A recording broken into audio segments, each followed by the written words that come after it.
आज मैं आप सबको गणतंत्र दिवस की, रिपब्लिक डे की बधाई देना चाहूँगा।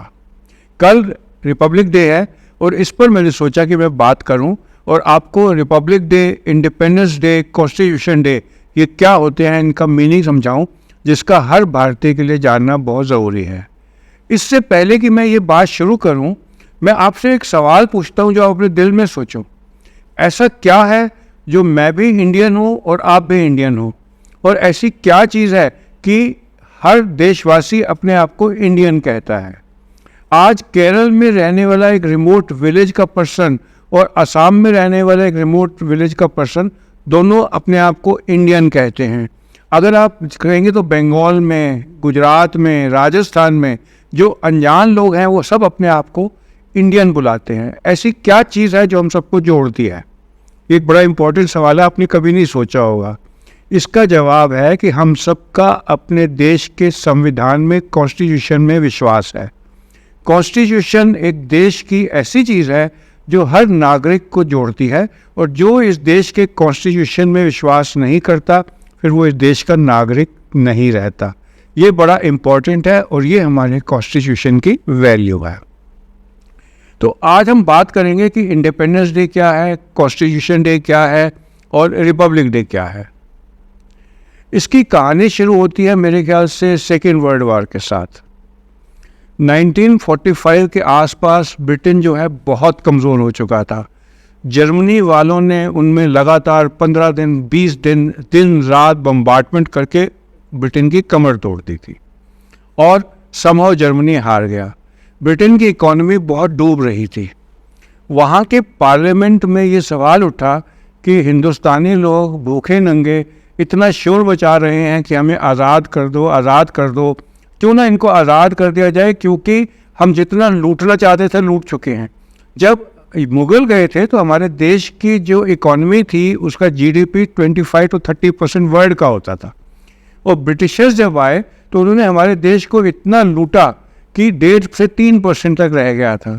तो एक वर्ग था ब्रिटेन का जिन्होंने कहा कि इस देश में भूखे नंगों पे राज करने का क्या फ़ायदा है, शोर भी बहुत मचा रहे हैं, हमें पावर नहीं है, इसको आज़ाद कर दिया जाए, इसको छोड़ दिया जाए, क्योंकि हम लोगों को, अंग्रेज़ों को, 10-15 लाख अंग्रेज़ों को यहाँ रखकर 40 करोड़ लोगों पर राज करना मुश्किल है, हम इसको छोड़ देते हैं। दो वर्ग थे, एक तो विंस्टन चर्चिल के था, उनके जो लेक्चर है बड़ा इम्पोर्टेंट है, व्हाट्सएप पर आया होगा कि इंडिया को जब वो आज़ाद कर दिया जाएगा तो यहाँ ये अपने आप को सस्टेन नहीं कर पाएगा, इसको आज़ाद नहीं करना चाहिए। पर जो अपोजिशन पार्टी में थे उन्होंने कहा कि हम इसको डेफिनेटली लिबरेट कर देंगे अगर हम पावर में आए, और वो पावर में आ गए। तो जैसे उन्होंने प्रॉमिस किया था, उन्होंने इंडिया को लिबरेट करने की परमिशन दे दी। उन्होंने इंडिया में 3 लोगों को भेजा 1946 में, और प्रोसेस ऑफ इंडिपेंडेंस शुरू हुआ।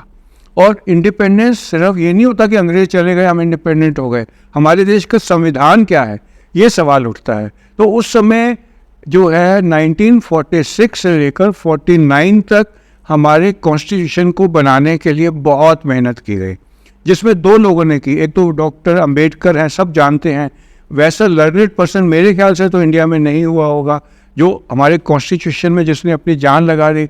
और एक और नाम था BL राव का, उन्होंने कोई 60 टाइप के कॉन्स्टिट्यूशन स्टडी किए, और उनकी हेल्प बाद में म्यांमार के कॉन्स्टिट्यूशन के लिए भी ली गई। और इन दोनों ने मिलकर, और बाकी ड्राफ्टिंग कमेटी में काफ़ी सदस्य थे, मेरे ख्याल से 250 के करीब सदस्य थे, उन्होंने मिलकर ये कॉन्स्टिट्यूशन तैयार किया। और ये कॉन्स्टिट्यूशन जब तैयार हुआ तो ये 15 किलो का था, और दुनिया का सबसे ज़्यादा मेहनत किया हुआ एलैबोरेट कॉन्स्टिट्यूशन था। इन बिटवीन इंडिया को अंग्रेज़ों ने लिबरेट कर दिया, और 15 अगस्त 1947 में हम आज़ाद हो गए। लेकिन वो केवल कागजी आज़ादी थी, क्योंकि हमारे ऊपर हमारा अपना कॉन्स्टिट्यूशन तो था नहीं। जैसे मैंने शुरू में कहा कि हमारा कॉन्स्टिट्यूशन होना चाहिए जिससे कि हम अपने आप को एक इंडिपेंडेंट नेशन डिक्लेयर कर सकें। तो प्रोसेस ऑफ कॉन्स्टिट्यूशन बनाने का चलता रहा, और ये चीज़ हुई कोई 26 नवंबर 1949 को, जिसको हम कॉन्स्टिट्यूशन डे मनाते हैं। तो कॉन्स्टिट्यूशन डे 26 नवंबर 1949 को बना दिया गया और हम मनाने लगे। लेकिन तब सवाल उठा कि इसको मनाएंगे तो हम 26 जनवरी का क्या करेंगे? क्योंकि 26 जनवरी एक ऐसा दिन है जो 1930 से पंडित जवाहरलाल नेहरू ने टोटल आज़ादी, पूर्ण स्वराज कर एक नारा दिया था, और लाहौर कन्वेंशन में लाहौर के किनारे पर जो रिवर है उसके ऊपर उन्होंने डिसाइड किया था, और 1930 से हर साल 26 जनवरी मनाया जाता था। तो ये सोचा गया कि कॉन्स्टिट्यूशन डे के अब 2 महीने तो बचे हैं, 26 जनवरी 1950 से हम अपना रिपब्लिक डे मना लेते हैं। तो इस तरीके से हमारे 3 त्यौहार हुए। एक तो हुआ इंडिपेंडेंस डे, एक हुआ जिस दिन कॉन्स्टिट्यूशन पास हुआ था, जिसके अंदर डॉक्टर B.R. अम्बेडकर और ये B.N. राव का बहुत योगदान था, और उसके बाद 2 महीने बाद इसके 1950 26 जनवरी को हमारा रिपब्लिक डे बना।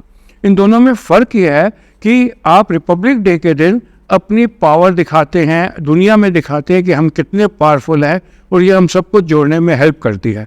और 15 अगस्त को हम शपथ लेते हैं हमारे प्राइम मिनिस्टर लाल किला से कि हम आगे क्या क्या करेंगे।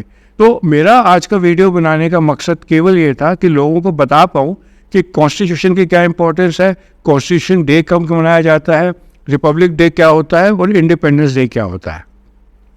आप सबका मेरे साथ जुड़ने के लिए धन्यवाद। अगर आपको इस तरीके की नॉलेज अच्छी लगती है तो मेरे चैनल को सब्सक्राइब कर लीजिए और लाइक माइंडेड पीपल में शेयर कर दीजिए। Thank you.